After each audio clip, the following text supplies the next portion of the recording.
Hey guys, Cameron from Anime Chat Reviews, and today I'm going to be reviewing the new Dragon Ball Super Broly movie. I hope you enjoy. Also, spoilers for the ending of the recent Dragon Ball Super arc. The Broly movie, unlike the main Dragon Ball series or even any of the other movies, focuses on the character of Broly rather than Goku. It is also important to note that this is set in the universe of the Dragon Ball Super series, and more importantly, it is set at the end of the latest arc, which makes Broly canon. To top it off, Goku and Vegeta can be seen as antagonists rather than their normal hero roles, as they let their Saiyan pride and their obsession with battle cloud their judgment. The first quarter of the movie is actually set 41 years in the past on the planet Vegeta, just before its destruction. This not only changes the original Broly story, but it also gives us an in-canon look at Bardock, and changes our understanding of events prior to the original Dragon Ball. The other significant change is that now Vegeta and Broly are the same age, rather than Goku and Broly, changing the classic rivalry and giving Broly the chance to say something other than Kakarot! King Vegeta exiles an almost baby Broly to an inhospitable planet, where his odds of survival will be entirely impossible because of his unstable power and also because he didn't want another child to be stronger than his son. Broly's father Paragus follows Broly's pod to the planet to raise him and someday get his revenge against King Vegeta. Skip forward to the present when a pair of Frieza's scouts find a distress signal from Paragus and Broly, and there you go, the setup for this movie. Doesn't seem like it's that complicated, does it? Well, you'd be right. Except for the small touches of story and the unexpected character development that really makes this Dragon Ball movie stand out among the rest.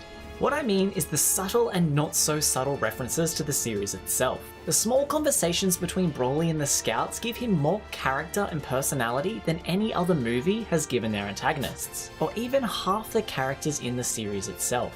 It is especially nice to see that Broly is given this treatment after 27 years of being the throwaway, big hulking brute that can barely say more than 5 words. Instead, the Broly we have been given in this movie is a complex, emotionally fragile individual who has the potential to change how we view our heroes in the Dragon Ball series as a whole.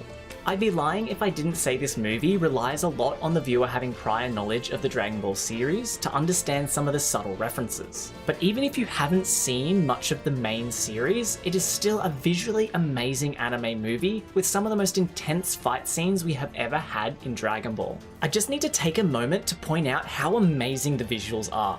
This is by far the best Dragon Ball has ever looked.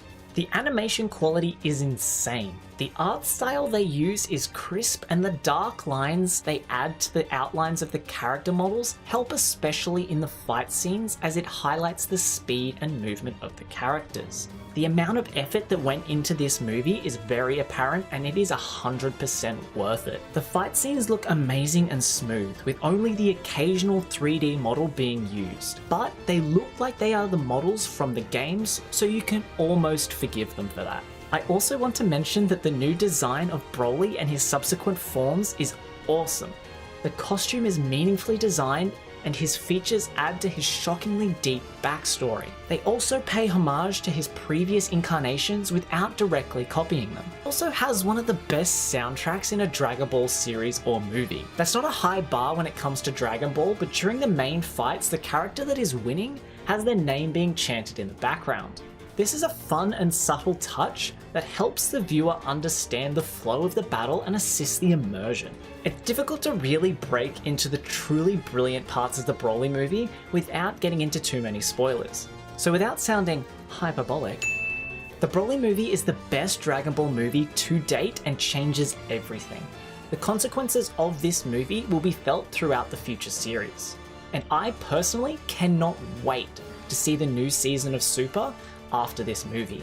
So if you haven't guessed already, the Dragon Ball Super Broly movie undoubtedly earns its S rank. Not only are we given a brilliant modern retelling of a classic and underutilized character, with the best animation the series has ever had, we get a rare and different view of our heroes as they are still our primary protagonists. But they aren't exactly shown in a positive light either, which is refreshing and interesting as a story element. Yes, it is shocking, but Dragon Ball has told a brilliant and emotionally complex story that can stand up on its own among anime movies.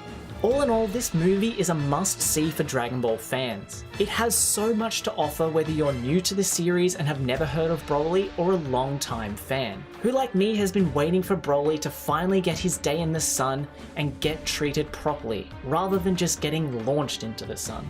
Thanks for watching the video, guys. I do hope you enjoyed it, and I would be honoured if you liked our video and subscribed to our channel, as it really helps us out. And hopefully we see you all again in the next video. See ya!